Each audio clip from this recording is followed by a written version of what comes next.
Hello, welcome back to War Tune Pod. This is Tom, and I'm here again with Rick. You alright, Rick? Hey, Tom. How are you doing? Not bad. Had a busy week. Well, it's been a kind of a week, Tom. I know the algorithms say I shouldn't swear 2 minutes into it, but it has not been a fun week for me. I've had a busy week doing all the garden out in preparation for the weekend, and it's going to bastard rain. That's how bad my week's been. In preparation for my Champions League bonfire. Aye, something like that. Oh, no, I was woken up at 5 with my baby, who was already sick, threw up on the bed sheets, and we don't have spare bed sheets because we have house guests. So I've never felt like I was this hungover before without drinking. I'm absolutely fucked. Well, in the top trumps of bad weeks, then you get yours. You win. That's the important thing here, Tom. It's points on the board. It doesn't matter how you do it. Which that brings us neatly along to let's quickly. We don't want to talk about this match for particularly a long amount of time. It doesn't matter now. We had hoped, but the Arsenal game. We have to talk about it. So after a week long of Newcastle saying we don't know, and I think Luke Edwards leaks info to help the club. I think he'll say whatever they tell him to say, and then they'll give him nuggets of information and a little bit of access. Yeah, he always has the unpopular article, though, doesn't he? Like the thing, like it's almost like the things that people don't want to tell you. He's like, all right, I'll tell them. Yeah, but he comes out with like, and it's so weird because he's. If you're following all the Newcastle accounts on Twitter, someone like this has definitely happened. Someone like, maybe he's not, blah blah blah. Like, say like Chris Waugh from the Athletic will be like, it might be this, it might be that. Then when what's he called again? Sorry, Luke Edwards. Once Luke Edwards comes out and says, he says we're going for Barella. 100% we're in for Barella. We'll get Tonali. I don't understand how he's so close yet wrong. But he's like bottoming out for the season, and then the day before the match, he's like. Might be. Yeah. He's 50-50. And then he starts. Well, I saw him with his shin pads when I went in for the presser. I may have spoke too soon. A bit of an odd one, that. I think because they were convinced. I think there's a couple of people said that he's out for the season. I'm sure it originated from him. Yeah. But, I mean, it's not like he got subbed off with an injury. It was a tactical change in 60 minutes in against Chelsea. Mm-hmm. Mind games. How mind games again. So lovely when you scroll down and see, an hour and a half before kickoff, Botman's on the team sheet, but we got a little bit of a surprise of who goddamn was not on that team sheet. No mention of that, was there? I was devastated. That's it. I kind of understand why that maybe doesn't get leaked, because it doesn't half take the wind out the sails, does it, when you say, yeah, by the way, Isaac's not playing. Oh, for fuck's sake. So, yeah, that was a bit of a negative, wasn't it, at the start of the match? I lost all hope at that point, and to be honest, I'm a little bit proud of how they did without him at times in that one. Yeah, same. I didn't. Well, I lost a bit of hope, I suppose, but I was still quite confident. The rest of the team, because you think about it as well. Lately, we've had goals from a lot of different people. So, although Isaac makes us a completely different team, I'm confident we'll get goals from other people as well. But. Not from Wilson. Not against top teams. Like a fox in the box. I think he's still, if he's fit, he's a 10 to 15 goal a season man for a club. But those top teams, you got to be more mobile. He doesn't offer a lot anymore, does he? I mean, he was chasing things down, but it just doesn't seem to be in the right place anymore, does he? Or even his hold-up play as well, trying to hold up a bit. I just don't feel like he's just, like I say, maybe it's because it's the top teams. If he signed for a team getting promoted or something, he might do all right. Or even, which we may get to later in this episode, if we're playing against a low block team where we're feeding balls into the box, Wilson turning and shooting, I'd have a bit of faith in. Yeah. Mm-hmm. But I was quite happy with how we started. We chased them down, we won the ball back from the keeper a few times. That's always a great sign when we're doing that early doors. I thought we started really well. I was really, after not having Isaac start, I was a bit worried, but the first, I'd say 10 minutes, I think the first half we were the better team. But I think the first 10 minutes we had a couple of chances. The link-up play between Gordon and Livramento, there was a couple of good moments on the left-hand side. I think one of them where he backheeled it back into Livramento. And Bruno had that shot as well, which I think he couldn't really do much else with. It was a good save from Rhea. I always try, granted, I am desperate to finish top 5 now. Right? Yeah. little bit greedy when I thought it'd be hilarious if we finished second. Yeah. That was nice to have. 2025 league runners-up sounded like not something we thought was a possibility No, definitely. 6 weeks ago. But yeah, I thought we were in at them with the minute their keeper. It was weird because Raya's distribution was terrible, but to go to the Emirates with this Newcastle team compared to what we've been through in the past and almost beat them for a fourth time this season, and for their goalkeeper to be by far the man of the match in a 1-0 loss in which we have major injuries. They've got a couple as well. It's incredible for Newcastle United. Not helpful at this point of the season, but with that rose tinted, like, what a job Eddie Howe's done.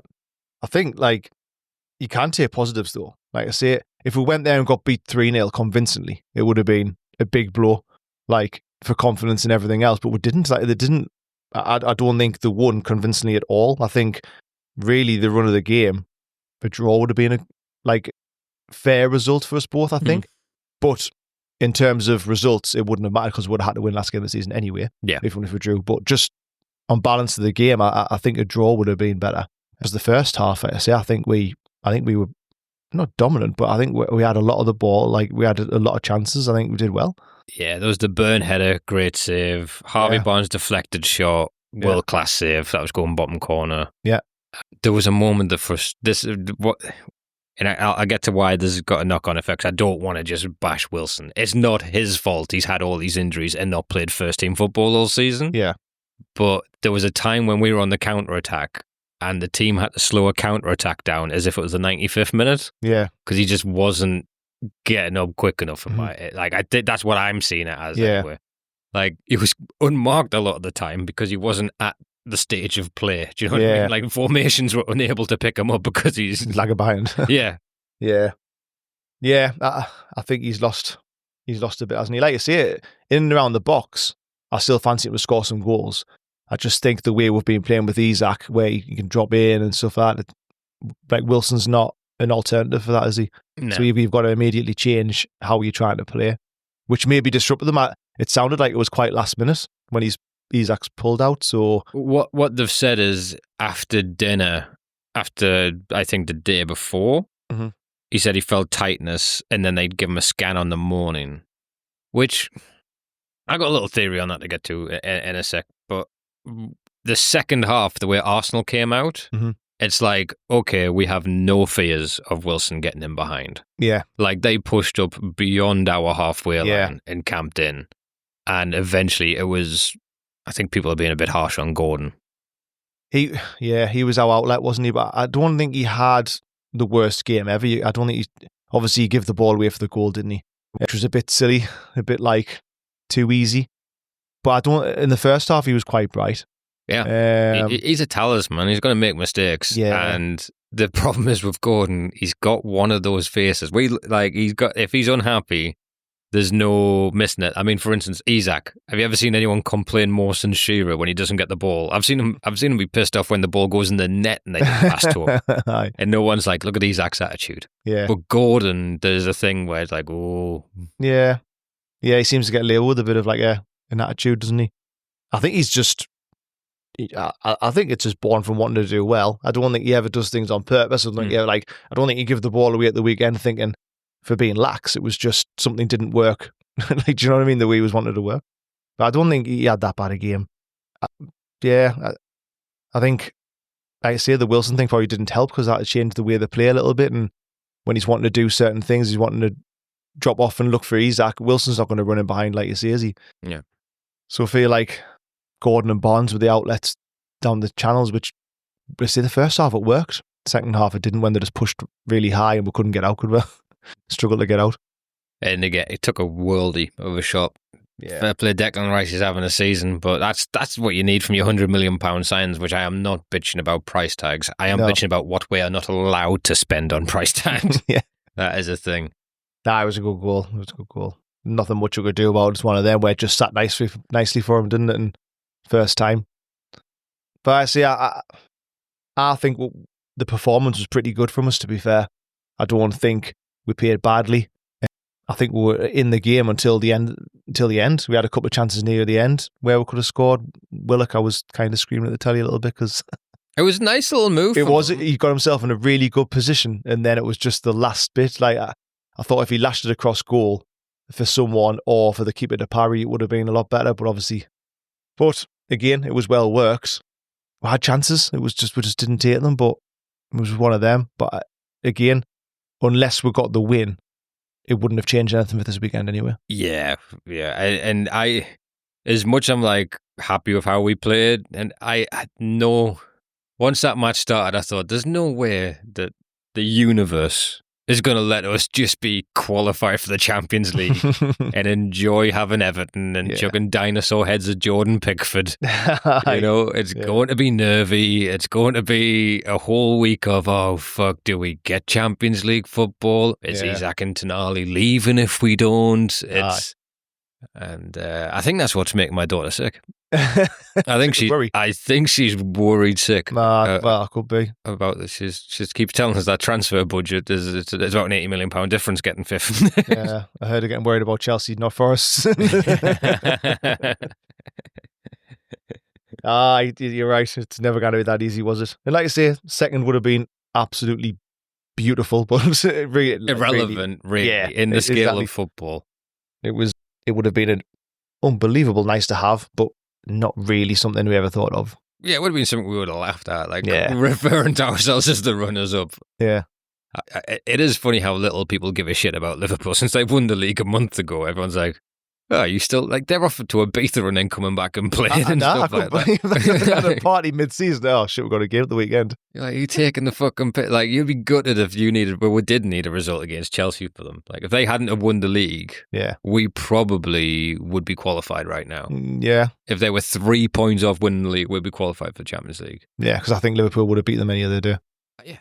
Yeah, the only reason they're even close to playing good teams is because Salah wants to go for records. Nah. I see. Yeah. But a couple of good performances again. Dan Burn. This is something I want to get to. That shit at the end. What? The big scuffle. All right, okay. Like, have you been able to see what actually went on there or not? I thought you were going to tell us something I didn't know.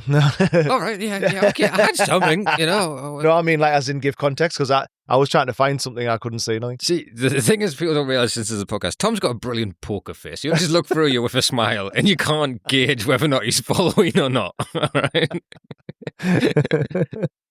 All right. So from what I saw, I think like Havertz pulls Dan Burn down on a corner, and Dan Burn flips out because he does not like Havertz. Like him and Havertz have had beef since the Chelsea game where you elbowed him in the head. Yeah. I'll never forget seeing Dan Burn slap him on the ankle and point at him, being like, "You." But get it. For me, that is one of the most baffling things of football coverage now. So that went on about 3 minutes. Mm-hmm. All right. And the commentator's going, oh, I wonder what VAR's looking at. It's like, they're looking at replays. Could you show us a fucking replay so we can see what happened? I know. Like, my brother reckoned someone got stamped on or he put his hands over someone's throat and stuff like that. Like, Basula got involved. It just seemed to be kind of glossed over, didn't it? Yeah, the ref's like, fuck this, blow the whistle. Yeah, like, just, I can't be bothered with this. It's nearly finished. It's about time. Because I know Shaw had to rag Dan Burn away. Uh-huh. Like, he's got Dan Burn, like, pretty much by the throat himself to say, chill the fuck out, we've got one more game left. Yeah. Yeah, I think there's there's beef between us anyway, isn't there? Nobody likes Arsenal anyway, but especially not us. Declan Rice says, Arteta told them to take their losses to us personally. Yeah, I'd imagine that. Yeah. I mean, the way we've beat them the last few times as well has just been class. So it obviously hurts them, doesn't it? And they've had another shit season, so... They get so ripped. I mean, they are second comfortably. I know, but they should be doing... Thing is, though, what about Arsenal now? But if you're an Arsenal fan, would you not rather finish like even third or fourth or whatever, just get in the Champions League, but then you've won the FA Cup or you've won or got like... I mean, I know the Champions League is not easy to win, but like surely you just want to be winning something. If I was like manager of a big team, I'd be prioritising the Carabao Cup every season just to say, I've won a cup. It's in Feb, it's in the bag. And now I'm just going for the other ones. Do you know what I mean? Like, because nobody ever like criticise them, can they? So I've won one in Feb. Yeah, no, like, I'm with you. Do you know what I mean? And it's a like winning mentality. Aye, it's like for me, it's an easy win just to say, we'll bag that cup in Feb, and then got the momentum, and then we'll just try and win another one. I can't wait for the documentary to come out, and that's what Eddie Howe said to Tyndall. Like, JT, what if we just win the cup this time? That's sorted. And then everyone's buzzing. Easy as that. Just win that cup, and then. No, I know what you mean, because they are finishing second, but do you not think they should be pushing them a bit harder though? And well, I this is a low-scoring Premier League. Don't forget, like in terms of points accumulation, this is like the Leicester. Everyone always cites the Leicester points total, which I don't think Liverpool's going to have in and around what Leicester win the league with. Like that's a bad thing. Yeah, but it's almost like Man City had a flu season. Yeah. Like, it doesn't matter if Arsenal are second this year, they need to be better than Liverpool to be second next year. Because Man City now have Rodri back and they have people coming back. Did you see that Marmoush's goal against Bournemouth? Oh, unbelievable goal, that, like. Oh, I wonder if Bournemouth get a result. Oh, my fucking, look at that. I know. I was like, they might sneak something. Oh, the balls. Pro Evo 2008 Adriano there smashing it in from 45 yards. It didn't look real the way it dipped. It was like, it looked like it was going over, and then all of a sudden it just like dipped down and flew in the top corner. Like, and it was the toppest of top corner, wasn't it? Like, it was perfect. It was literally perfect. Like, no wonder Jack Grealish isn't playing anymore when they've got lads that are kicking around again. It was like a cheat goal, wasn't it? Really, like on a computer game. So I do think, City's had their issues for the first time in 5 years. I do not expect their dominance to stop. Nah. So, and Arteta is, one of the weighted disciples of Pep. So they're playing the original City-style football, but with emphasis on corners, like the false nine, pepper in the box and all that stuff. But then he's now going to look for a target man, and he's doing it with ex-City players. Yeah. He's got a bunch of those. So I don't see how he's ever going to beat Man City long-term, because... Nah. I think Pep taught him everything he knows, but he didn't teach him everything Pep knows. Yeah. It's a fine line, isn't it? I want him to shave his head. Maybe that makes the difference. Maresca's gone like full Peppers need to shine. Like, I don't know. It's like I say, it's a fine line. Like, if Newcastle were in that situation, I don't think I'll be calling for the manager, like, because Arsenal was so far away from it, weren't they? They weren't even getting Champions League. Then now they are consistently and easily, to be fair. I mean, they beat Real Madrid like 3-0 or something. Exactly. So, like, and now I'm saying they should be doing better, which I think they should, but it's a fine line between, like, if you got rid of Arteta, then they could just drop off completely. Yeah. So it is. It's another reason why I'm upset with PSR rules, right? Because when Man City got their money, no one suffered more than Arsenal. Yeah. They just walked in there, took 4-5 players off them that they wanted, and that's when Arsenal went on the drop. Yeah. They did, and there was no restrictions, was there? No. Going around picking anyone they wanted. We'll have your striker, your centre-back, left-back, centre midfield. They just got ripped. That's Sagna, they got Adebayo, they got Nasri was an Arsenal player at one point, wasn't he? Was it, Nasri, Just imagine them like walking in with a list of names, like school. It's like, listen all these names off. Yep, just come with me, please. You're coming to City instead. Yeah, it's like me on transfer deadline day, board trying to make me mates laugh on Champ Man going, and I went for Ronaldo. He can do a job. All right, so not a terrible result. No, I don't think so. I would say it was about the performance, wasn't it? So I think the performance was pretty good, especially without Isak. Just hope he's back next week. Oh, okay. Welcome back. Not that either of us went anywhere due to the edit, but it's been a fucking horror show in my house in between takes there. We're now possibly leaving to go to a doctor's in the very near future. But until then, we have some important things to talk about. More important things. Because, Tom, we have been linked with a Spanish goalkeeper. Aye. There is someone watching my child right now. I just want to... She's fine in the cupboard. If anything, the partner watching the child is becoming more irate than the ill child because we have some recording to do. Priorities.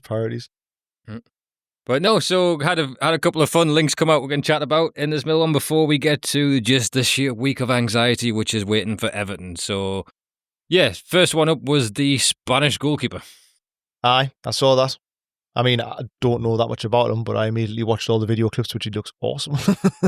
So, I'm sold. Well, do you know much about him, like, or? No, I've not heard anything at all. To be honest, he's a player with a minimum fee release clause, which I think is why he's in our orbit. Right. Which makes his value. It's a good deal for the goalkeeper. I don't know a whole heap on that. I've seen worldy saves of him. Apparently, he saves a lot of penalties from the clip we've seen. Yeah. But I don't know. 24 years old. It's a good age, good size. Uh-huh. I haven't seen him with his feet too much, which is like a big thing. Yeah, we want to add. Going forward, I think that's the biggest thing for whoever will buys and goalkeeper wise. There's no doubt in that Pope's like awesome shot stopping and some of his saves. I mean, the one last weekend was mentioned before, didn't we? But the header and the save, it was like point blank. He does like a starfish. Aye, he's really good at that. But I think, going forward, someone who's more confident with the feet, I reckon, is probably where we're going to go. But yeah, he looks good, him. I say I don't know much about him, but he looks good. I just love the amount of faith we have in them now. I mean, there will be a name that comes up where we're like, ugh. Yeah. Like we were linked with that Anthony from Man United in January, and it's looking like we might have been right to go for him, how class he's been in Betis. Nah, apparently he's been awesome for Betis. He's been a worldie. Yeah. Yeah, I think that's the thing, isn't it? Like, I just trust them. Or I trust Howe. I'm guessing it's coming from Howe. Or at least like a list of people gets put to them or whatever, but I just trust them. They haven't got much wrong, have they? So we've got to. We got Chris Wood wrong. He didn't. Yeah, exactly. I mean, if you go back and look at clips of Onana, he probably looked class before Man U bought him, but you can't always go off that. But I trust that, like, the properly researched players and that. And, he keeps going about like personalities and all that as well. It's not just like the ability. That's why I think Mark Gahey's on our radar. When you look at model professional types. I think he does, like, we said that Howe had that interview, didn't he? He's got to fall in love with a player. I think he does, literally, because he seems to have like like an obsession with certain players, doesn't he? And it must be the personality that he gets. Because if you're playing at that level, your footballing ability isn't that much of a question, is it? You're obviously a good footballer, but a lot of it comes down to attitude as well, doesn't it? And how well you want to do. So I trust them. Yeah, I think we're going to be linked with all sorts, aren't we? I love that if we go abroad, it's like our forever player in that position. Do you know what I mean? Like, we're not buying stopgaps. We go for a striker. We went for £63 million Alexander Isak. Yeah. We'll go for a centre-back. We'll get Sven Botman, which, again, injuries has been a hamper for him, but even coming back into the team again, he looks like he should be a Dutch captain someday. I think he will be. He looks class. Midfield, Bruno and Tonali. Yeah. Like, those all captains. Yeah. Each one of them. Mm-hmm. And fullbacks will look like we've got fullbacks for the next 10 years. Yeah. We're still in the building phase, aren't we? You know what I mean? Being obviously heavily restricted, so we're still building. So it's getting harder now, but when we're signing like Bruno, Botman, even Tonali, Isak, it was pretty easy to go and get the first team big signing to replace who we had. But now I'm guessing it's getting more difficult to do that. So if we want to buy a centre midfielder now, we've got 3 brilliant ones now, world-class ones now. So who do you go and buy? I suppose it gets more difficult now, doesn't it? Yeah. I mean, you would have saw the same stat I did a bit, but there's one player in the league who's won more duels than Bruno Guimaraes this year. Aye. Got it. The Geordie Maradona, Elliot Anderson. I'm gutted we lost him. Yeah. I'd love like Forrest to be struggling in PSR and then it's just buying back for like next to nothing. I would love, we spent 30 million on Anderson, but you've got to spend 60 on Valametulis. Yeah, exactly. Pay back. Bloody, oh yeah, get your shin pads, lads. Am I playing? Nope. There's a taxi outside for you. Just walks past Eddie. I go, oh, you're bloody. All right. Who's this guy? Yeah. The other thing as well, though, it's like there's years gone by with signing players, and then when we sign them, it's like, yep, that's him. But that's as good as he's going to be, and if he's no good, oh well, that's it. Then he's no good. Whereas now we buy players and we improve them. Yeah. So like, even if you're buying players now and we think he looks good, we know he's going to get better. Like that's class. I was listening to the radio this morning about Man U and saying how, we probably get to them soon, but the despair they're in and this, that and the other, and they're saying how the players aren't good enough. But like a lot of the players who they've got, they're not good enough, but why they're not being improved? Do you know what I mean? Like Eddie Howe improves players. 100%. That'll be the question, isn't it? There's Inter Milan players that played for Man U 6 years ago. They've got Mkhitaryan. They've got that Matteo Darmian. Yeah. He was such a nothing player. He's playing in his second Champions League final in 3 years. Yeah, there's a few of them. I mean, so you think the ability is there, or at least was there for them to get out of them players somehow, but they just haven't got the coaching capacity to do it. Whereas we do, because Jason Tyndall and Eddie Howe. But I think that's why they're looking at the personality type. They're like, can they handle this blast furnace we're going to chuck them into? Definitely. They must do. That's why I say I trust them, because they must see an almost finished article, and then players that can work with, but it's got to be the right type of player, isn't it? You've got to have the right attitude, want to do it. So complete 180. This it's been linked with us a few times. I don't see it happening at all. There's no way I see either club allowing this. Jack Grealish. I don't want him. I don't want him, but on the same grounds, there was an initial reaction like that to Anthony Gordon. Yeah, there was, but I don't see us getting Grealish. I really don't. I just can't imagine how buying Grealish. The rumour is a loan deal, but again, Howe already talked about the loan market because he finds it frustrating putting that much effort into someone else's player. Yeah, exactly. He likes the player to be his, doesn't he? And like you say, bring them on. How old's Grealish? 28, I think. 28, 29. I just don't see it. But I almost think there must be something there if it's been rumoured a few times stuff, but I just don't see us sign him. Like, where would he play? Off the left? It's not gonna, like, we don't need someone off the left. If we don't really play a number 10. Mm-hmm. Yeah, that free role he had for Villa. I kind of hope not. Like, I think there's other players out there who improve us. I think it's people putting two and two together. I don't, because Man City have the same issue as Man United with their players that age out. Yeah, because you are never, if you're not good enough for that City team, you're never going to make more money in a competitive league than the contract you're on. I mean, like they're having to give De Bruyne away on a free transfer. Yeah, like, and he's still got gas in the tank. Like, he could. I'd have De Bruyne. I would take De Bruyne, but Liverpool, Arsenal maybe might take a punt. Imagine if he gets one of them. But I see him maybe at a PSG free transfer, maybe a Real Madrid for a year alongside Modric. I think they could take him. There was rumours about MLS. No, he wouldn't. Not at first, wasn't there? But like, I see him going into Europe or something like that. He wouldn't go to Real Madrid. That's my bad. Because Courtois is the one who basically John Terry'd him. Oh. Yeah. Courtois took his fiancée or wife. Yeah, that is one of the reasons why the Belgium team really don't get along.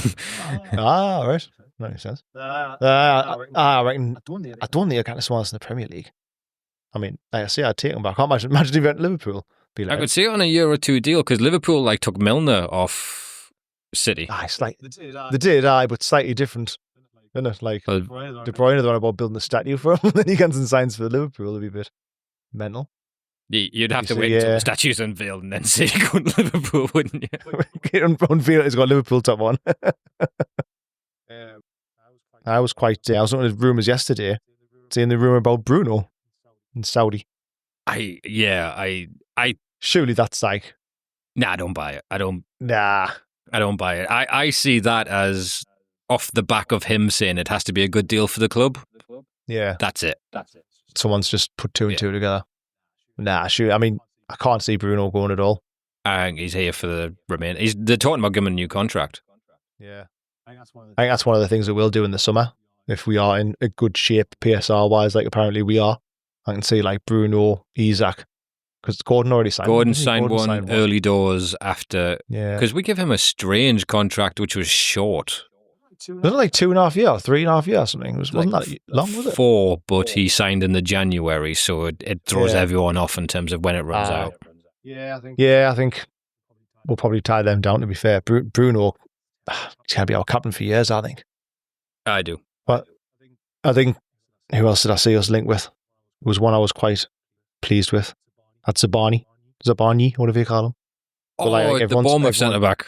Yeah, but everyone's been linked with him, but like, I don't know if we're just going to kind of do that thing where, because we've been linked with Houston, haven't we? And then he's gone. So then have to do that thing where we did with Tonali and Barella.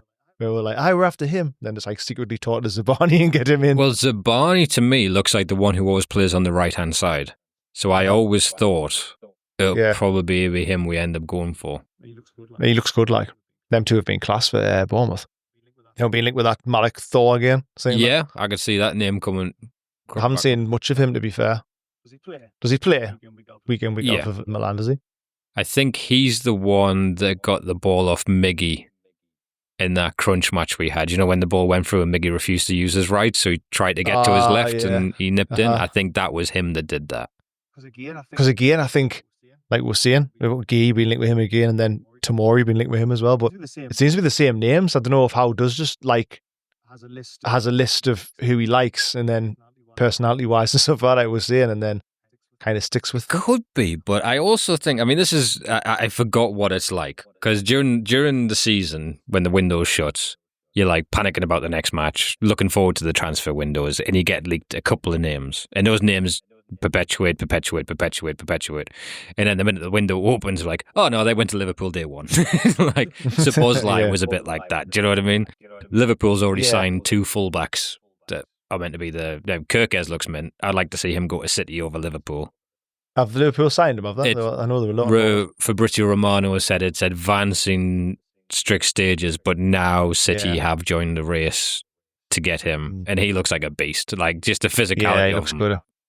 And Frimpong as well. And Frimpong, I'm not sure on Frimpong. Like a wide, I think they play 3 at the back. Leverkusen, Nebbies. Have you seen who the new Leverkusen manager is? Ten Hag. Yeah, he's took over from Xabi Alonso. I bet he does well. Yeah. I bet he does well then. But I don't know. The fact he was 35 million and sat there for that long.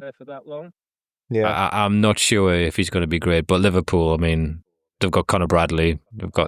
I think he looks good, that Conor Bradley. Yeah, it does look decent.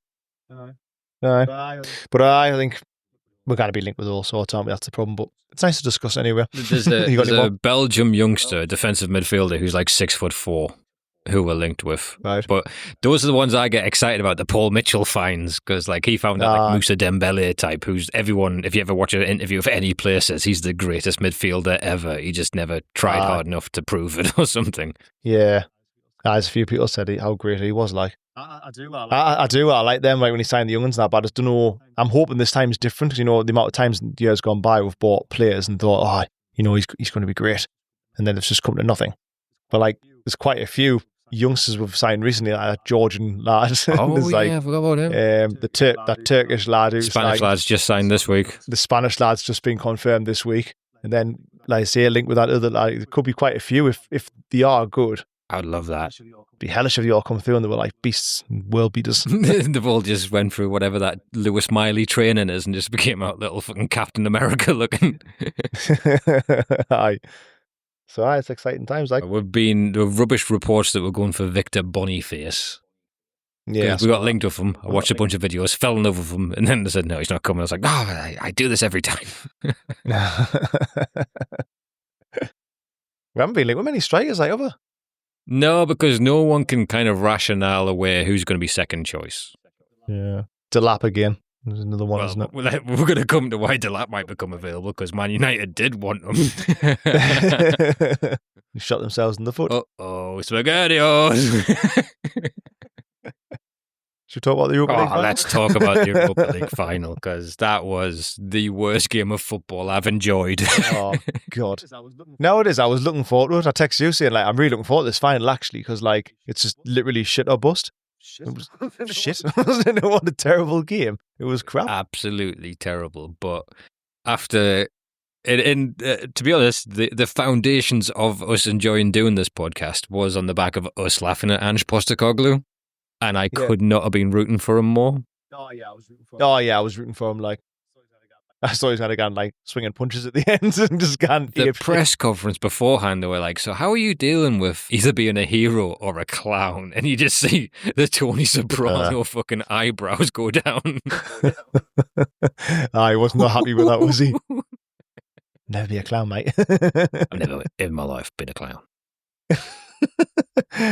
Oh, God. It is like the media pick someone, though, don't they? Like, who are we going to wind up until he has to be fired? Well, it's ridiculous. I mean, they've both had bad seasons. They've both been called out for having bad seasons. But Amarim's getting nowhere near as much stick as Ange is. And they keep saying, like, you know, Amarim's come in and, like, you know, he's worked with what he's got. He's been there fucking while. Like, he hasn't just come in March. He's been there since, like, early December, hasn't he? Or November? Yeah, about November. I think it might have even been like, end of October international break. Yeah, he's had, like, most of the season. Like, enough time to at least start implementing something. And I think he looks terrible. At least Ange, like, stuck to his guns and said, nah, I'm just going home. I'm not going to defend. But then he changed it slightly anyway, to, like, in the final. But Amarim, I just looks terrible. But with Ange, in fairness, and by no means, I am still next season right back to laughing at him going over, right? Like, this is a temporary little bit of affection I have for him because due to how much I hate Manchester United. But Ange came in and they looked great. They're attacking, the goals they scored, surviving without Kane. They got crippled with important injuries. I can't pick too many players Man U's been like, oh no, he's out for 6 months. Martinez, maybe. Yeah, I don't think he's that great anyway, Martinez, to be honest. I don't understand the hype.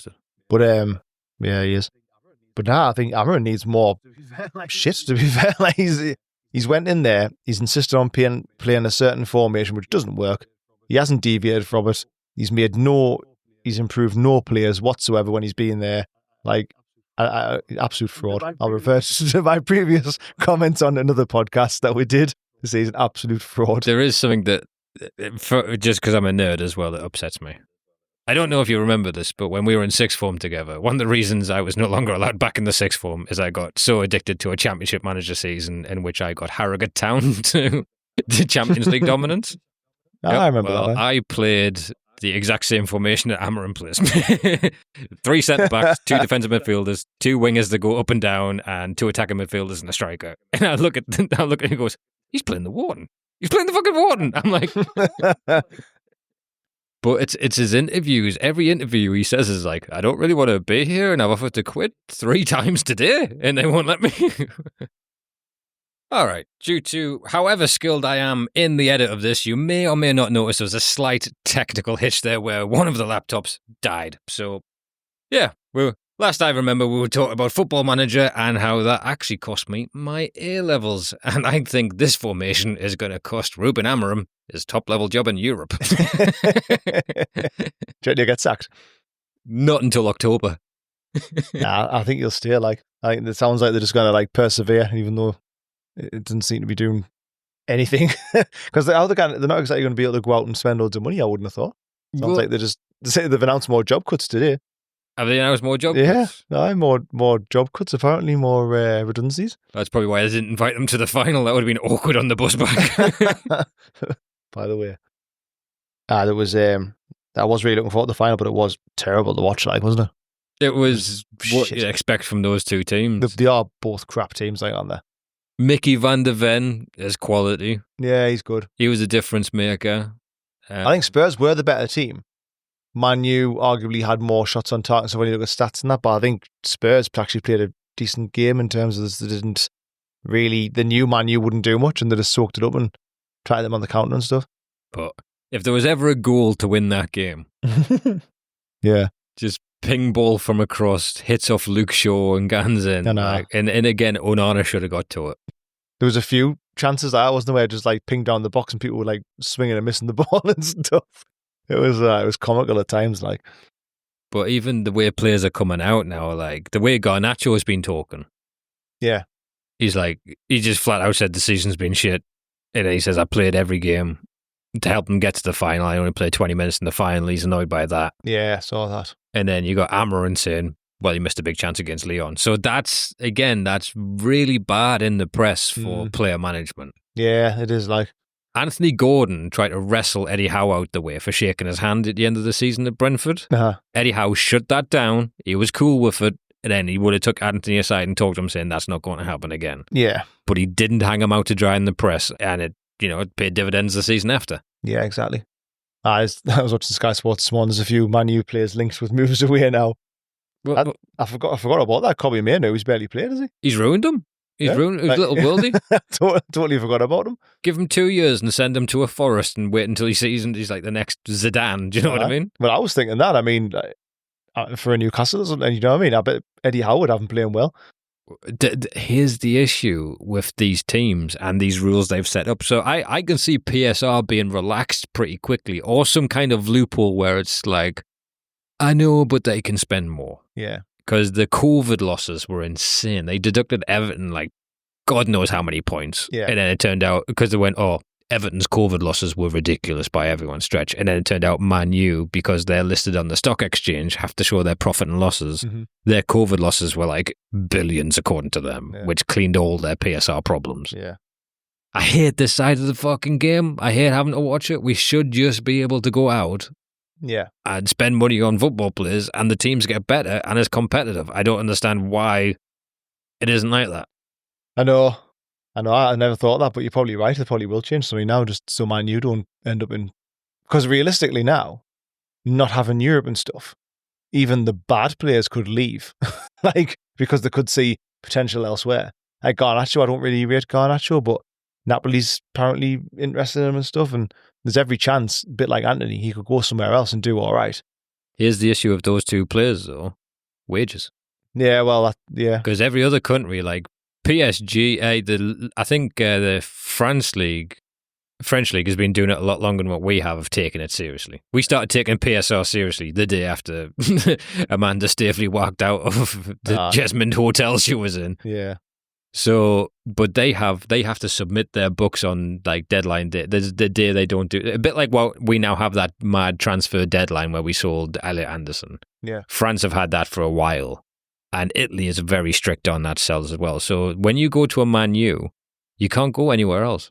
Like, they have to loan him out until he does incredible now. Aye. Like, I think Chelsea might pick up Garnacho because they see value in a 20-year-old of that ability. Aye. But in terms of anyone else, where would you go? I mean, Kobe Mainoo's probably been whacked on 200k a week because of his first 6 months. He will have been, aye. Now he's not in the team. Yeah. No one's going to be able to give him that because of the way the rules are now. 200k a week has to be like Alexander Isak. Yeah. Aye, I think they're in a bit of a predicament now, like that. I really hope so. And I hope they really do. Like, I think they arrogantly thought it was theirs, this final. Yeah, they did. Like, you hear all the Man U fans on the radio and stuff and telling that before. I think they all thought they were going to do it, but on paper, I think Tottenham have got the better team. Yeah. I think Tottenham's had the tougher season of injuries. Man U's been close to full strength. Yeah. I think Spurs might, if they stick with Ange, do you reckon they'll stick with Ange? I think next year they might do all right if they get a few players in, keep players fit. I'm not saying they're going to be going for the league or anything, but I think they'll challenge for Europe a bit more. The difference between Spurs and Man United is Spurs have players I would want. Yeah. I would take Son primarily for the commercial. Like, I would sit him in a Newcastle top if he's got knee legs and just literally have him sign Korean flags at the end of every game. Have him break down in tears if he punches someone in the face. But the Basuma, I thought he's been a drop off since Brighton, but he was as good as Caicedo at one point. Basuma was class. Yeah, Basuma's good.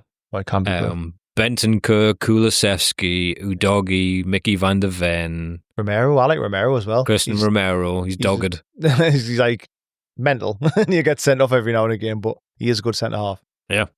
And that is the team. And again, when you play that, they need Van der Ven fit because he's an Olympic sprinter at the back and they play the high line. The minute he was gone and they had like Ben Johnson. Not Ben. Is it Ben Johnson? Ben Davies. Davies, yeah. Coming back in, they were screwed.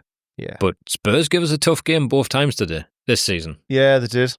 I think Spurs are the better team. And I think Spurs, considering where both of them are in the league and where they're going to finish, Spurs have got the better chance of actually doing all right next season, whereas Man U still, even if they qualify for Champions League, would have to buy a few players. I think Spurs now buy a few players and they do all right next season. Well, it's going to be tough because now they've got the extra games. Yeah. That matter. Europa League, you can kind of squeak your way on through. Yeah, but they've got an all right squad. See, like, I did find it odd though in Andrew's press conference when he was, or maybe it's not the press conference, but he did an interview and he was saying how he knew in January that he wanted to go for the Europa League. So he's basically saying he binned off the league in January. It's like, no, you didn't. No, you didn't. Come on, Ange. Like, you had 3 games to play or something from January. Like, he did say it since the Carabao Cup game, Yeah. since he lost out in the Carabao. Yeah. I forgot they were in the semi-final because we lost all hope. Not all hope, but we lost a lot of enthusiasm about the Carabao Cup when Spurs went out. I know. Exactly. But just circling to... Because hilarious, by the way. Absolutely hilarious. And ever since that quote, I was just like, no, I want him to have it.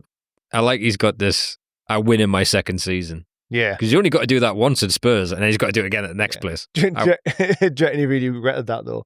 Like, once he said it, he's probably, fuck. Well, What's that for? Well, no, because he said it, and then a reporter quoted him. Yeah. And then he went, no, mate, I got to correct you there. I didn't say I sometimes win in my second season. I said I always win.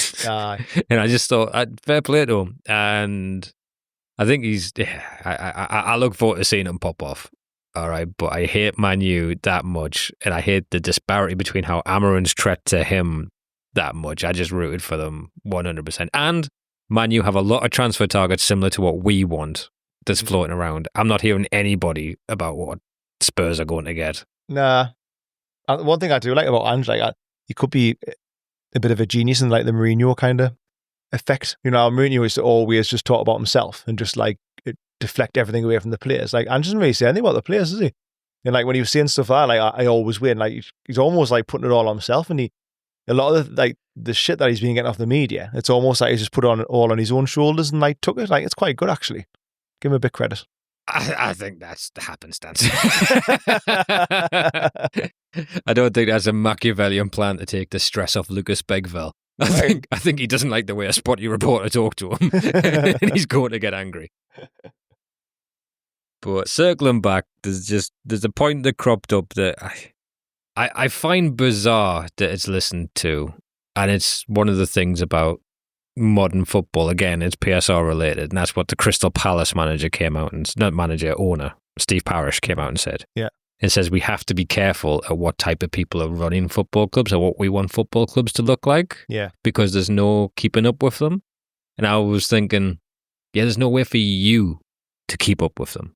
Yeah. Do you know what I mean? The age of, the successful car dealer being able to run a fucking Premier League club is gone. Yeah. Doors being closed when that fucking Russian came in. Yeah. Not to mention what Man United have been spending for years. Yeah, you need multiple investors or someone really, really wealthy, don't you? Yeah. Hedge fund, it's a luxury product. Sorry, it is now, all right? If you want that, go down to the lower leagues, build them up, make a profit, all right? But you want to compete in the Premier League, you're no longer, you're a fucking Toyota on a Grand Prix track now, You're not. So I've got no sympathy for these, super multi-millionaires that aren't billionaires complaining they can't run a football team anymore. Go fuck yourself. I think, like, in an ideal world, maybe, like, or maybe it's just a bit nostalgic or something, I don't know, like years ago, if you have, like, more ownerships were just, like, local businessmen and stuff, weren't there? So I suppose there was an element of, like, like, community and stuff, but like you say, it's just totally come away from that now, and everyone's the same. It's not just, like who was the first? Probably Man City to, like, for that sort of, like, investment. Chelsea first. Chelsea first, for that sort of investment, then Man City, and once it's happened once, it's only going to go one way, isn't it? You're going to have one team like that and the rest of them not. There's just going to be one after the other. And it already is now, isn't it? Like, Arsenal's got, like, multiple investors, haven't they? Spurs have. Like, it's just... Bournemouth. Yeah, Bournemouth, Everton. Like, they're all like that now. Villa's got, like, multiple investors now. Liverpool. LeBron James is a part owner in Liverpool. So Michael B. Jordan is a part owner in Bournemouth. Yeah. Like, these people have seen the potential, and what we've got the concern is Americans coming in and being able to vote on stupid rules. Yeah, that is a big concern. We really want, like, here's a question, like, so your preference this coming Saturday in the championship playoff, you got a preference on who goes up, who doesn't? Yeah, Sheffield United, obviously. I was a little bit torn until I came to this conclusion, but so you hate the dart. You hate Mackems, you don't want him in the Premier League. No. Just rotting the championship. So my thing is we've lost 2 teams that vote our way in these rules. So Wolves and Everton dropped off of the 6 that were the rebel 6 against the others that voted in all these rules that fucked over people that basically wanted third-party sponsorship to pump money in. And the other clubs dropped off because they wanted to take away the shareholder loans to make it fair. Yeah. But if you took away shareholder loans, both Wolves and Everton go about 400 million down in PSR, so they can't vote that way. Their opinion's been made on the back of that, so we're now down to 4. I'm quietly confident, I don't know if it's switched, but I'm pretty sure Sheffield United has owners related to ours. Something like that, yeah. Not Saudi? Yeah. I remember they were going, Saudis can't buy Newcastle because there was a Saudi club in the league, but then that we've got a consortium, so they didn't quite conflict the same. And I think the day before ours went through, the guy who owned it must have got a phone call and went, I no longer own this anymore. Yeah. This belongs to... He's like to the side or something. Yeah, got a phone call. So having another one of those in the league would be beneficial for the league. Like, you look at Nottingham Forest, they're going to get hold of the calls. Bournemouth's about to be ripped apart. Yeah. Any team that invests gets punished because you haven't been in the Champions League for the past 10 years. Forget what you're going to try and do. If you're not already doing it, you're not able to compete. Didn't the Forest want to like step aside because he's going to have 2 teams in the Champions League next year, and then now Forest not going to get in the Champions League? Oh, fuck. Yeah, that's exactly what he did. I'm pretty sure he stepped aside in the way he can immediately pick it back up. He did. If you saw him at the end of the fucking game the other day, he does not act like a guy who isn't in control. Yes, very true. I like him, though. I want more owners like him. If you got a bunch of super rich guys like more him, mental owners. Yeah, I want him sat there with his weird little man purse with the chair they've made especially for the size of his ass. He's probably got a gun in there. He'll go in and give the manager as much rope to hang themselves. Like, what do you need? 45 players? Done. He's took Arsenal's sporting director. That's a big, bold move. Yeah. Well, to be fair, it was a bold move last year, wasn't it? Saying, we'll just take the fine and get the players we want. Yeah, we'll stay up, thank you. Yeah, I'll take the players, take the fine, I'll stay up anyway. And look at them now. There's an argument there where, should we have just done that? Do you know what I mean? No doubt we would have been hit severely, more than anybody else has. But like... Breaking news on Sky Sports, Newcastle's been relegated to the Conference North. Probably. I suppose there's an argument there, but you never know. It's ifs and buts in it. I'm not even sure if Parish doesn't have Saudi backers now as well, after they put all those shitty goddamn tifos up about us having them. Probably. Wouldn't surprise us. But I just think it's a weird thing to seek sympathy for. Yeah. You're preaching like the wrong people, aren't you, really, when they say everywhere else is heavily invested from all over the world now. So... Oh, you mean you specifically can't own a football club? Boo fucking who? Who can? Yeah. Tim and Steve Gibson. Middlesbrough, really annoyed. Yeah. I want my club to languish mid-table and hopefully get into the Europa once every 6 years. Why? So Steve Parish can have his football club? No! No, I don't! Hi. I'm sure the Palace fans will have something to say if some big investment wanted to come over and say, we'll take you on the next level. Yeah. No, just would like Steve in charge, thank you. Yeah, it didn't take long for Man United fans to start crying for a Qatari bid to come over, did it? Exactly, I've seen that crop up again. And Man United fans, if you're worried about your owners, right, which I think you are, trust me, that stuff goes through really quickly. You're going to be fine. You fucking cunts, I hope you burn. No, Jim, he's like, he knows Man U, he's a Man U fan, so he'd be class. What he is, he's like an elite businessman. Have you seen what he did with cycling?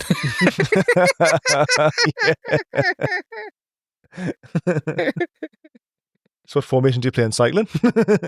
Walks in day one, whoa, Heinz tomato sauce, get that out. It's lovely laughing at Man U, isn't it? It's fucking majestic, these entitled goddamn dicks. Yeah. And I mean the online presence of Man U as opposed to, you can meet Man U fans that aren't in person aren't difficult. Yeah. You know what I mean? They have... if there's any genuine ones then, might feel sorry for them a little bit, but not all the other ones. The glory ones. But yeah. It's weird though, because there's literally a dude who's so famous now that he's actually on TalkSport because everyone tunes in to see how he reacts to them losing. Or Goldberg, isn't it? Yeah, Goldberg? yeah. Like, fantastic business model. They win, all the Man U fans across the world tune in to see him. They lose, everyone tunes in to watch him pretend to be angry about them losing. How are you possibly angry? You have 3 million people watching you live and you're getting ad revenue from your goddamn basement. Tries to make himself cry every time. No, why did you do that? You just put an extension on your house to exactly put that in. I'm struggling to adapt to social media. I'm saying a bit too much of it. But just all right, so last little thing to bring up on this one in this segment, before we get to the Everton game, is did you see the news from our previous captain, right back, experienced veteran, Steady Eddie, that we've missed? Have you seen the local news that came out about Kieran Trippier? No. All right, so it came out that apparently some of Kieran Trippier's friends went to a strip club and ran up around 10 grand's worth of debt and said, just say it's for Kieran Trippier, which is remarkable someone was able to do that. Wow. Now, I don't want to say anything liable here, but is Trips just trying to squeak out of that one? But CCTV shows that you arrived alone. There was no friends. Who's this 5'5" guy with a number 2 on his shorts? Straight from training. I didn't know you could do that. No. Do you know how many people in For Your Eyes Only Newcastle's going to be saying, like, Kieran's got this? I don't worry about it. We made trips and that. So he's got to pay for it. Even if that's true, right? Even if that's what happened, how would you ring him the next day and be like, you all right, mate? Shame you couldn't make last night. It was a good one. It was a good one. Just quickly, I did spend 9 grand looking at boobs that I said you would pay. You cool with that? You okay to pay that up? Yeah, thanks. That's great. Yeah, is that all right? Nah, they got us, mate. They got us. It was all right. Yeah, it was all right. It's kind of nice. I paid a woman £9,000 to rub against me to holler back, girl. Is that all right? Everything all right at home? No, all right, this probably won't help when it hits the press. Can't you? Right, it's a good story. Good story. Anyway, so we're going to take a short break and see if our laptops have held up this time, and come back with our final match preview of the season. Welcome back. So, I'm going to talk a bit about Everton then. The big one. Oh, man, this is as big as it gets, isn't it? This is... I mean, they say pressure's a privilege. I don't feel like that. No, not really. Like, it'd be a privilege if we were already qualified for the fucking Champions League right now. Aye, nah. I was reading up there on Eddie's press conference today. So he's saying that Isak's 50-50, trained by himself, but he's hoping that he's going to train with the squad today and tomorrow. I don't know if it sounds too promising to me. Like, you never know what Eddie do. No, you don't. You don't. Isak, it'll probably be like, Isak doesn't play, Joe Linton does, even though he said he's out for the season. They apparently said Isak's trained alone, but he's making good progress. He's been running on his own, which sounds good to me. That's just from burglars. And then he said Trips might be back. He's been doing the same training alone. He's hoping that both of them's going to train with him. He just wants to be out of the house. No, I'm fine. I can do it. And then Botman is okay, which I'd expect. Yeah, Botman looks like he's doing all right. So that's good. In a matter of a week, he's went from being out for the season to being totally fine to play both games. So. But does he play? Well, for me, I wouldn't. If I was going to, hopefully with Isak being back, I'd just play 4-3-3. And I would go with Shaw and Byrne. I would drop Botman purely because I just want to wrap him in cotton wool for next season to be perfect. I don't think he has to play unless there was any other issues, but bar any more injuries to, if like Byrne and Shaw is fine, I'd play them too. I'd go for 3 in the middle and I would drop Gordon if Isak's fit. What would you do? No, I agree. I don't think that's a terrible shout. Well, thank you.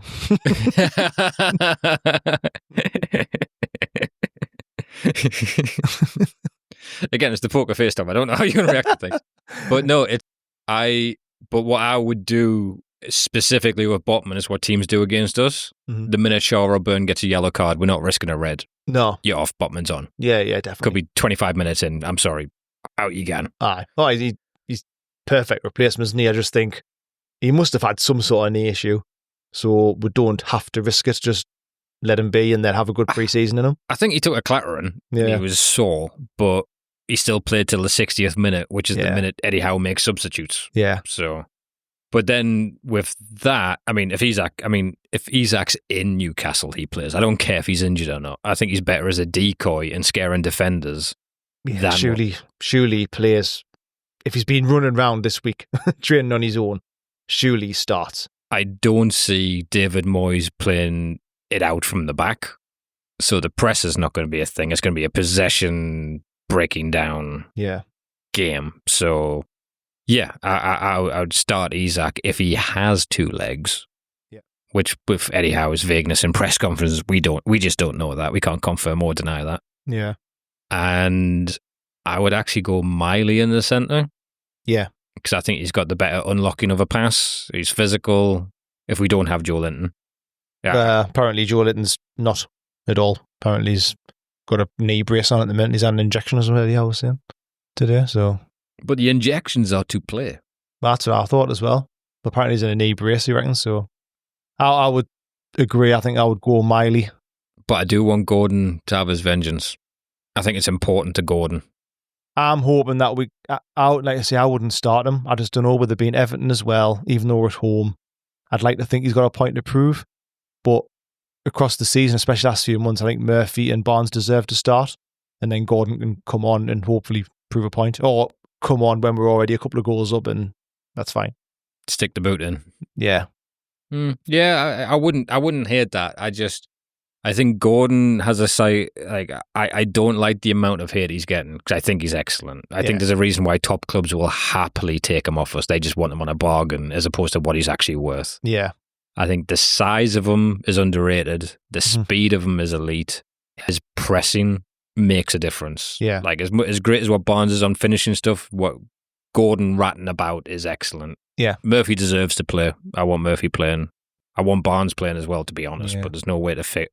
I just think, if we go like Barnes, Isak, and Murphy, I think them three have been so good. But then I also like, it's like a mentality thing. I like Gordon being on the bench ready, and like he's like a real threat to come off it. Whereas even though Murphy's been brilliant this season, I think if it was the other way around, I wouldn't like it as much, and I wouldn't feel like it's as much of a impact sub. Yeah, like, do you know what I mean? Yeah, no, I'm with you. And those other two haven't really proven themselves on the right to be challenging Murphy, quite frankly. No, exactly. I mean, Barnes did all right when he switched over at the right-hand side for Gordon. But, yeah, I think I would start with Gordon on the bench. Worries me. Everyone's worried about the type of match Pickford has. Newcastle fans are always saying, don't boo him because geez him on, that kind of thing. Everyone's panicking. It's the game of his life. Which is mental. Because he'll want to. Oh, yeah, he's a dick. Yeah, so I think I would go with that. But hopefully there's no more surprises. Or a good surprise that Isak starts. Because I would worry again if he doesn't start. If he doesn't start, who'd you go on? I'd go Gordon up front. Gordon. Yeah, that's the only way I would change it, is if Isak's not fit, I would play Gordon through the middle, I think. Which might be harsh on Wilson. I don't know. Because there's parts of us that would want Wilson to play and play well and get a goal. I like him. He's scored a lot of goals for us, but I think if we had Gordon playing up front and he can get about the defence, like you say, the pressing and stuff, and I think him and Barnes can like swap, because Barnes is so direct that he could go through the middle as well. Yeah, as a false nine, dipping in and out. It's just like a vocal point for some of this stuff. Like, yeah. Oh, man, I just hope Isak's out. Because, again, I feel it's bad on Asula. I think he's looking, again, against Arsenal, looked a little electric when he came on. I did. He had a couple of nice touches that for Barnes when he was in around the box. He just managed to lay it off on the right end. Really good, that. I'm low-key excited for what he's going to be like next year. Like, not even the fact he's just a joke, young crackers player, but I think he's low-key going to be very, very good for us. Yeah, he does look good. He obviously doesn't see him as a number 9, though, does he? Because he's never really looked at him as, like, playing through the middle at all. I think he had a short spell in one of the cup matches. Yeah. Oh. So, yeah, I think if if Isaac isn't fit, even though I hope to God he is, I'd probably play Gordon. But I don't think he will, though. I think he play Wilson. Yeah. I don't know. I don't, because he played Gordon in the reverse, or was Wilson injured on that one because we didn't have Isaac on that one? I'm not sure. Might have been injured. Also, there is slight not rumour, but I've heard there's a little bit of suggestion that maybe we're doing with Isaac what we did in the away match with Liverpool before the League Cup final. Yeah. There is a slight jiggery pokery maybe going on, because we know if we win this game, we're fine. Yeah. Maybe it was hold him back, have him rested a little bit. I hope so. I bloody hope so now. God, I mean, I don't think he would arrest them for no reason, so I think he must have felt something, but I'm just hoping it's really minor and they just went, look, we're not risking anything here, because unless we win, like we were saying before, we need to win next Sunday. So it's worth resting him for a week and giving him a full week. So I'm hoping that's the case. Like, this match, in terms of what it does for the club, not the supporters, is about 10 times more important than the League Cup final. Yeah. Financially, or what it unlocks. Yeah, definitely. And what a season. If we manage to finish in the Champions League, man, getting the cup, Champions League, like Eddie Howe's just ran out of words for him. Yeah. Like, he's just unbelievable. And like, to do it, like, everyone forgets, well, not everyone, Newcastle fans don't forget. Outside seem to forget that, like, he's done it with players who were playing or didn't actually play under, like, Steve Bruce and that. Like, Jacob Murphy never got a game. He was loaned out to, like, Chef Wed and stuff. Like, Shaw wasn't getting a game. Like, these players are really important now. Yeah. Playing so well. Dan Burn, I don't think was hugely first team for Brighton. Nah, he wasn't. And again, Burns improved. I know he's playing centre-half now when he came and he started to play left-back, but you can tell he's a more confident, complete player now than when he first came. Yeah. Comfortable on the ball. He's taking balls in any position now, like taking them down, cool, confident, no panic. He wasn't like that when he first signed. Like, he's just continuously improving players all the time. It's so good. I mean, we would have took this at the start of the season. Oh, yeah. I mean, God, wouldn't you think we took this in fucking December, yeah. December time, like, looking at it then thinking, like, oh, what's the season going to be? We're like 7th, 8th, 9th, like, dropping to 10th and so on. We're thinking, like, fuck, like, I would take Europa League in a heartbeat at the minute. I was saying I would take Conference League just to be in Europe to build again, because we didn't look like we were going to put any sort of run together, do we? Really inconsistent. We're fortunate that all teams have done well, so it's taken points off everyone. Yeah. And it is that tight. I mean, there's small margins. I'm sure every club has this, but Everton away missed the penalty. Yeah. There's, let's see, the Palace game, the last minute goals. Yeah. Poor West Ham at home is a mad one that we lost. Yeah. We'd already be Champions League and potentially second in the league. Fulham as well. Was Fulham? The Fulham was a poor performance in the second half. Yeah. There's some teams that really game plan well for us. And Bournemouth, the bastards. I hope they take all the Bournemouth players, because I'm scared of Bournemouth. Yeah. Why do you not want to see Bournemouth again? They'll not have the same team next year, will they? They'll have a few gone. No, they're all going. But I think it's, like you were saying just there, it's how well Bournemouth, Brighton, Palace and Fulham have done this season is what's made the Europe places so difficult, because them four are like the also runs into the trying to get a new Conference League, but because they've played so well, it's like made this go so far, isn't it, for like the 6th, 7th positions? And huge that Man City dropped. Yeah, that as well. Huge. That's a burnout, huge injury to the key player. I mean, he's the Ballon d'Or winner, for Christ's sake. You lose that is a difference. I think, obviously, the 5th place as well, being Champions League, has helped a lot. But it's good to know that there isn't like a top 4 and then we're scrapping around for 5. It's good to know that we're in amongst all them positions and doing well. We're not just luckily making the Champions League this year because we finished 5th and it's an extra spot. Hopefully, I'll take it. I would take it 100%, but it's just a good way to finish, isn't it, if we can? Oh, I just think Everton's a tough one for us. They can grind it. I hope they're on the beach. They've got centre-backs out, I've heard. Both, Tarkovsky and Branthwaite are both out. Is that confirmed, or they were just injured in the last match? I think it's been confirmed. But either way, I mean, it's going to be a hard match and I'll take anything. But to be at home on the last game of the season against a team that is mid-table. You couldn't really ask for any better, could you?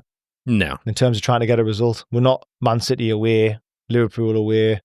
And even Forest away or Chelsea exactly. have or Stamford Bridge. Yeah, Chelsea's away to Forest, aren't they? So that's a hard game. Man U, Villa. Man U may want to try and make a statement. I don't like their chances, but Villa don't win at Old Trafford a whole heap. Yeah, I know. I'm hoping because of the other night even more so. If they'd won the other night, I think Man U would just have their feet up, because I'm hoping now that they're going to try and win, because them and Tottenham shouldn't really want to be the team that finishes like 17th. At least Tottenham's won the cup now, so they're going to just say, we fucked it off for the cup. Yeah, with the champion. Tottenham have what we want. Yeah. Tottenham exactly. are there now. But Man U don't. So I'm hoping Man U actually put a performance in to at least try and not finish fourth bottom. Like I say, Villa, I don't think have a great record at Old Trafford. So I'm hoping that they pinch some points off Villa. But Villa could easily go there and win 3-0. Because they're a good team. Yeah, they could be really putting pressure early on us with early goals in that one. I've said it before, I'll say it again. Early goal is massive at St James's night, isn't it? I see they've offered the 3 pints again, which is a good thing. No, they've went to 2 pints. Like someone literally tweeted, could you give 2 pints this time round? And Jamie Rubin responded and went, interesting, dinky face. And then everyone gets 2 pints to go. I love that. I love that. But yeah, if we can have the atmosphere like it was the other week or even better, and then if we can get an early goal, I think we'll be bouncing. But I do worry the longer it goes on, we do sometimes get a little bit antsy about it, you know what I mean? Oh, big game. I am so nervous about this one, because another thing, it's been such a great season. I want the players to have that lap of honour. Yeah. To cap it off. Do you know what I mean? As much as I want to unlock the PSR, I want everyone leaving feeling the love of this city because of what they've done this season, the amount of fucking happiness they brought to it. They deserve it. Like, it would be such a shame, because it would, saying before, at the start of the season, if you said, let alone win a cup, but never mind, if we finished Europa League, I think we would have took it. But because we've been in and around so long for Champions League now, to not get Champions League would be so deflating. But again, it would be a good season when you took a step back. So yeah, and you get a little, because you don't know the PSR numbers. Yeah, but when they said Newcastle has a war chest without Champions League football, you're like, ooh, what happens if we get it? What happens? Yeah, what's happening? Because we always go for someone better than what we're expecting when we have. Money. I know. We were talking about transfers before, and like Barella, Tonali. Nobody saw Tonali coming. That's for sure. Like, Jesus, Milan's captain, and like, weren't they in like the semi-finals of Champions League last year? The year before we got them. Yeah, and they won the Scudetto the year before. Yeah, like nobody saw that coming. And I want more signings like that. Yeah. I went there, they are a big team. Because we go, they can get Brentford's winger, which I would love Brentford's winger. But I also think there's a couple of people at Real Madrid I'm quite like. Let's take a couple of PSG players a bit unhappy. That Asensio is costing Villa 13 million. Is he? That's it. He's been good for them, like, hasn't he? Yeah, he has been good. I wasn't sure what he'd be like, but yeah, he has been excellent. Insane wages, I bet. But I think that's who that Spanish goalkeeper goes to, a bit off topic, but I think he gains Villa. Ding. But I like how, this was brilliant. Whoever made this, by the way. The flow chart for I think everyone's been retweeting it. Yeah, I know the exactly. The flow chart for the permutations. Hit me up with it, because it goes in too many different directions for me to read it all. It is class. Like, it is really good. Everyone was like, this is mint. So did Newcastle win? So if we win against Everton, doesn't matter. Doesn't matter, does it? Class. If we draw against Everton, basically, what's the Villa Man U result? So if Villa lose, then we're in. If the draw, let's get this right. So if the draw and Forest and Chelsea draw, then we're okay. If we lose, which I don't want to think about, but if we did lose and Villa lost, then we'll be okay. So there's a lot right on the Villa game. Emery's, out of the rest of the managers, Emery's the best manager. Him and Howe are the best managers that are busy fighting this out. I expect Emery to do a job. Him and Howe don't get enough recognition, I don't think. Sometimes, like, geez, like, talking about the state of Man U and Spurs' manager and stuff like that, and you think them two have been unbelievable.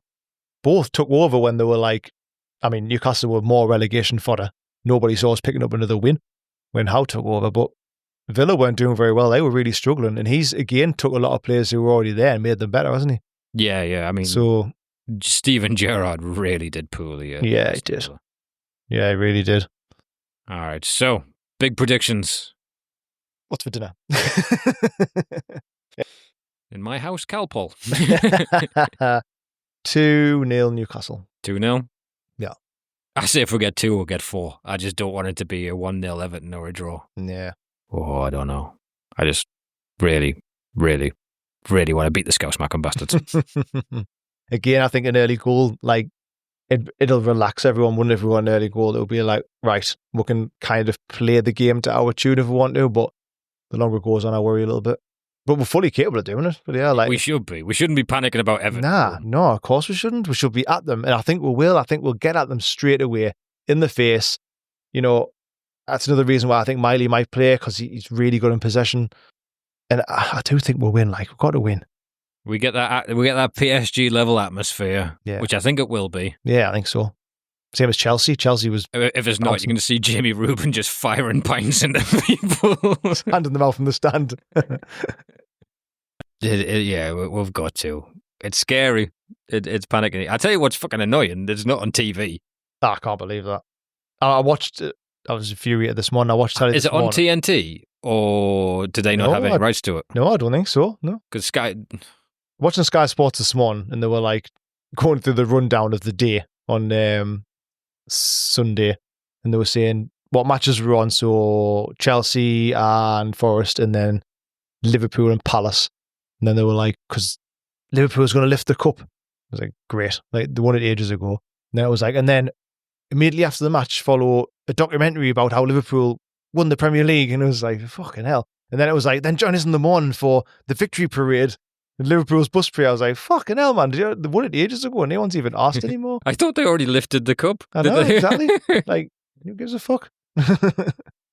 To be honest, you thought Sky would be like scrambling at the idea of that there's something actually happening at the end of the season. Well, they've been pumping that. Because like the title race was done, relegation was done. The only thing that can actually plug is the fact that the European places are going down the last day. You think they'd be all over it?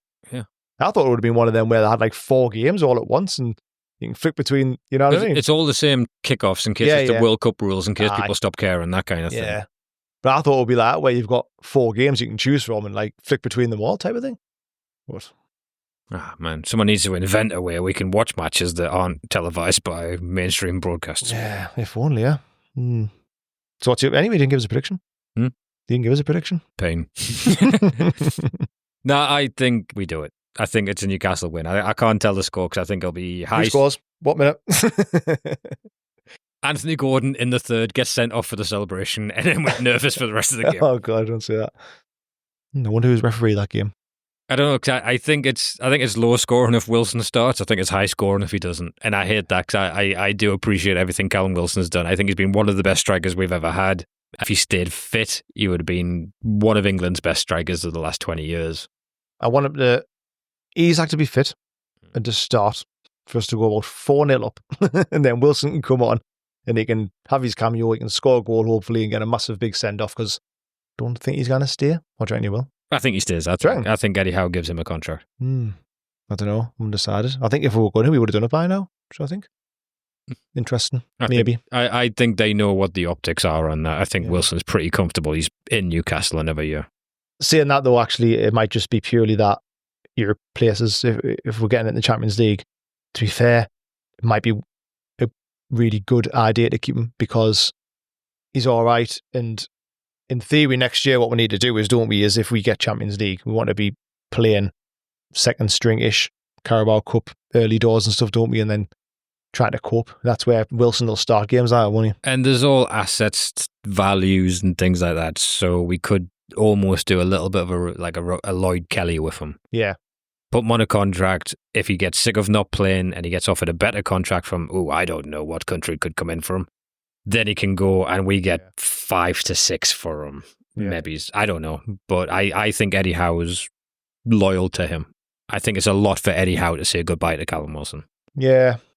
I saw an interview not long ago actually saying that he had like a good relationship with them and he'd worked with them for like years and years. I forgot how long they'd like worked together, him and Tyndall and how. Well, we'll see. I just hope Isaac starts. Just nervous. And especially because each year, there was about a 3-year period, I think, 2 years on the bounce maybe's, where comedian I was writing for, as a gift for Christmas, would get me Newcastle tickets on Boxing Day. And you could just ring up and get them then. It was very easy to do that. It's not like now. Yeah. And each year we were playing Everton, and I think it were 2 of the worst games I've ever been to. Yeah. Like on one of them, I think there wasn't a shot on goal until the 96th minute, and they scored from a corner. It got to the point where I had to ring Larry and say, "Can you stop getting me that as a present? Because you're really bumming me and my mate out." That was the old Newcastle, though. This is the new Newcastle now. This is the class one. This is the class Newcastle. Newcastle. Aye. Optimistic man. All right. Do it. We just need to beat the Scouse Mackham bastards. Do it. It's almost as if I'm trying to build into something by repeating that phrase that will become relevant later.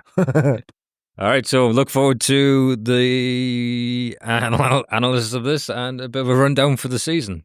It's been awesome. Thank you very much to everyone who listens, and as a call to arms, it really helps if you recommend, like, all the stuff people say. Like, don't make me sound like them. I hate Mark. Subscribe, like, laugh, whatever you do with it. I just want to talk to you. I think you're enough, but Tom wants more people listening. All right, thank you very much for listening. Cheers.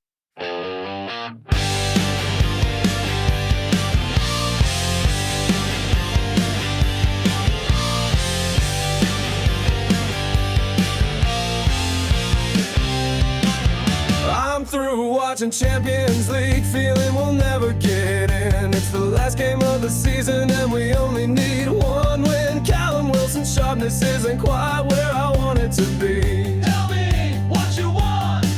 I want a brand new center back with speed and power, and a right winger with a wand of a left foot, and a king-size goalkeeper that can do Cruyff turns.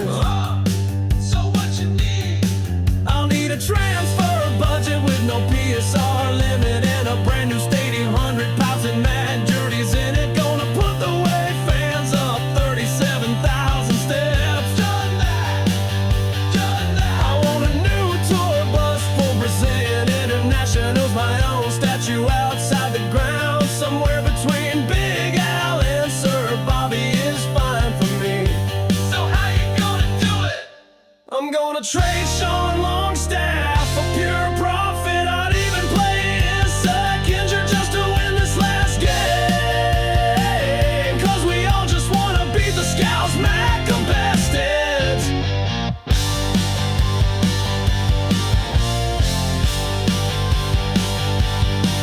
And live European hotels midweek, buying 15 squad players. The wins are earned, and Paul Mitchell buys the youngsters cheap. We'll all stay humble, 'cause we won't let Otto win a trophy, and we'll hang out in the Strawberry Bar and the VIP with that and deck. Every good gold digging agent's gonna wind up there. Every playboy Brazilian with their bleached blonde hair.